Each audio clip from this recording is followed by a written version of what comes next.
सोलापूर जिल्ह्याचे सुपुत्र पिंपरी चिंचवड मतदारसंघाचे राष्ट्रवादी काँग्रेस पार्टी अजित पवार गटाचे आमदार तथा महाराष्ट्र विधानसभा उपाध्यक्ष अण्णासाहेब बनसोडे यांचा इच्छा भगवंताच्या मित्र परिवाराच्या वतीने जुना एम्प्लॉयमेंट चौक येथे राष्ट्रवादी काँग्रेस पार्टीचे प्रदेश उपाध्यक्ष किसन जाधव आणि राष्ट्रवादी काँग्रेस पार्टीचे प्रदेश युवक सरचिटणीस चेतन नागेश गायकवाड यांनी फटाक्यांच्या आतिषबाजी करत जंगी स्वागत केलं।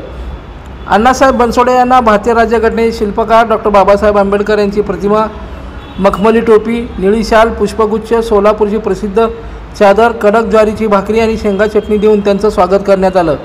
या प्रसंगी माजी नगरसेवक आनंदचंदन शिवे, दशरथ कसबे, उमेश जाधव, संतोष गायकवाड, अक्षय जाधव, किरण शिंदे, अमोल जगताप, माऊली जरग, प्रथमेश पवार, सोनू पटेल, रोहन भडंगे, उत्कर्ष पवार, अजिंक्य जाधव, कार्तिक जाधव, अजिंक्य शिंदे, फिरोज पठाण, आनंद गाडेकर, माणिक कांबळे, वसंत कांबळे, महादेव राठोड, दिनेश आवटे, तुषार गायकवाड यांच्यासह इच्छा भगवंताच्या परिवाराचे पदाधिकारी उपस्थित होते। दरम्यान इच्छा भगवंताच्या परिवाराचे संस्थापक लक्ष्मण मामा जाधव यांच्या मार्गदर्शनानुसार सामाजिक संस्थेचे काम नेहमीच कौतुकास्पद आहे।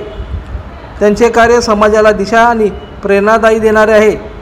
किसन जाधव आणि कार्यसम्राट नगरसेवक नागेश गायकवाड यांनी राजकीय क्षेत्रात काम करत असताना सामाजिक कार्य देखील त्यांचे कार्य मोलाचं असल्याचं मनोगत यावेळी विधानसभा उपाध्यक्ष अण्णासाहेब बनसोडे यांनी व्यक्त केलं आणि इच्छा भगवंताच्या परिवारासाठी पुढील कार्यात शुभेच्छा दिल्या।